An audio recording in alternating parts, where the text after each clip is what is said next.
Uh, Hello, myself Shashwat Pratap Singh.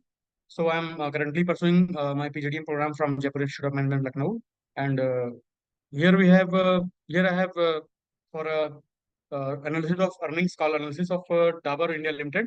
So in the recent quarter one of the fiscal year 2024 to 2025, the Dabur's growth rate and the Dabur's investment strategies are as follows. Dabur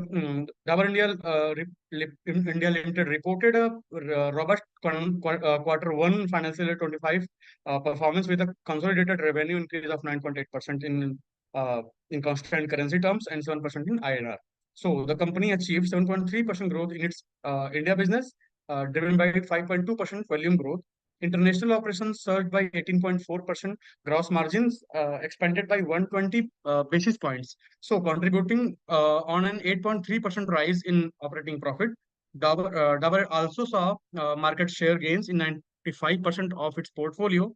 The healthcare segment grew by 7%, propelled by products like Dabur Glucose, which scored approximately about 30%. And despite the challenges from a harsh summer, Dabur remains optimistic, supported by strong rural market recovery and innovative campaigns and enhanced digital investments. So, if we talk about the market overview, so the market is the latest earning call. In this latest earning call, Dabur India Limited emphasized a positive outlook for the FMCG sector, driven by improving rural markets, timely monsoon, and supportive government. So policies are focused on rural infrastructure, agriculture, and employment.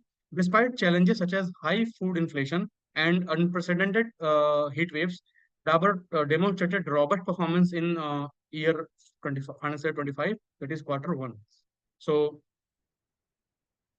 accordingly, uh, we go through its financial analysis, like financial highlights, like revenue growth. So if we talk about the revenue growth, the Daburs reported a consolidated revenue growth of 9.8% in constant currency terms and 7% in INR terms. So the India business, including Barsa Masala, which is a grow by approximately 7.3% increase and volume growth of 5.2%. So the international business exhibit strong growth with an 18.4% increase in constant currency terms. You all can see like uh, the profitability and margin. If you talk about profitability and margin, so during quarter one, Dabur's gross margin expanded by 120 basis points, driven by easing inflation and cost saving initiatives. The consolidated operating profit increased by 8.3%, with the margin expanding by 30 basis points. Okay, so PAT, that is profit after tax, grew by 7.8%. The company increased its A&P expenditure by 16%, with digital spends comprising over 30% of the total media spends.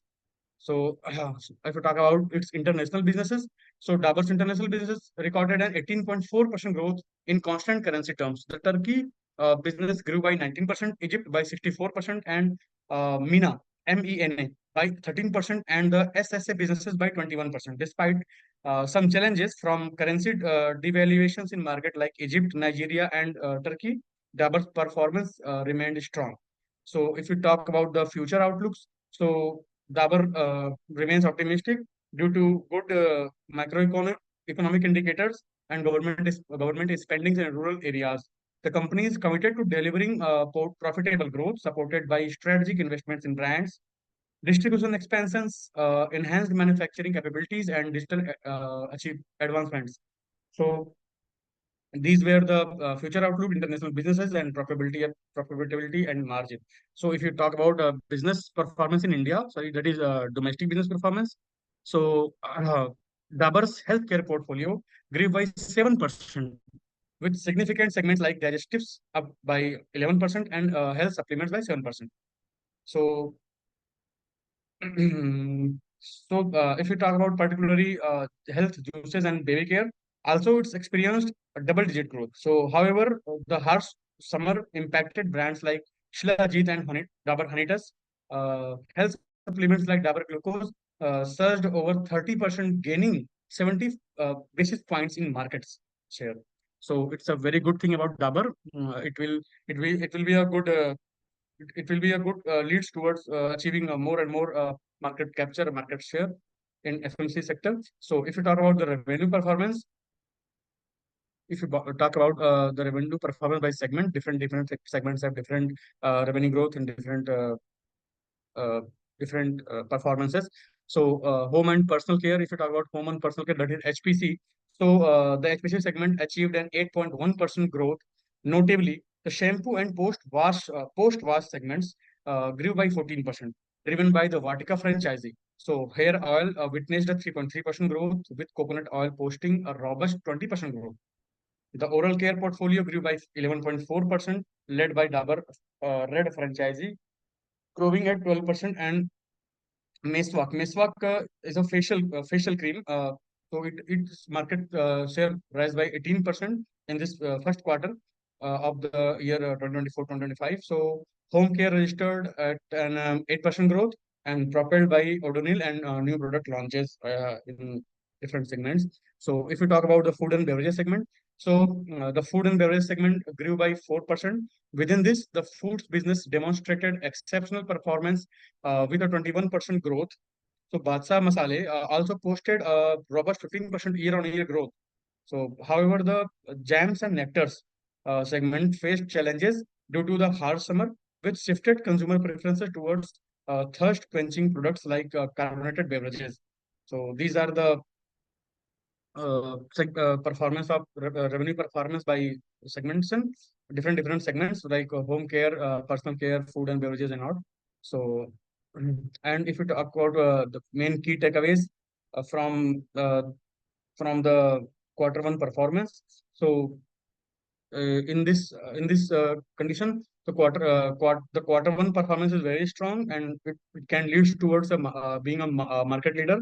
And the growth strategies and positive outlook further are like if you talk about future outlooks, and that is the outlook that are the scenario for future that are Dabur is looking about is that it remains optimistic due to good monsoon forecast, as I told you earlier, and improving macroeconomic indicators. And government is spending in rural areas, as government is spending a lot of money in the sector of agriculture, in sector of transportation, in these things. So it's distribution expansion, and it has some enhancement in manufacturing capability. So uh, and its digital advancements is as good as well. So it can do much more better in future.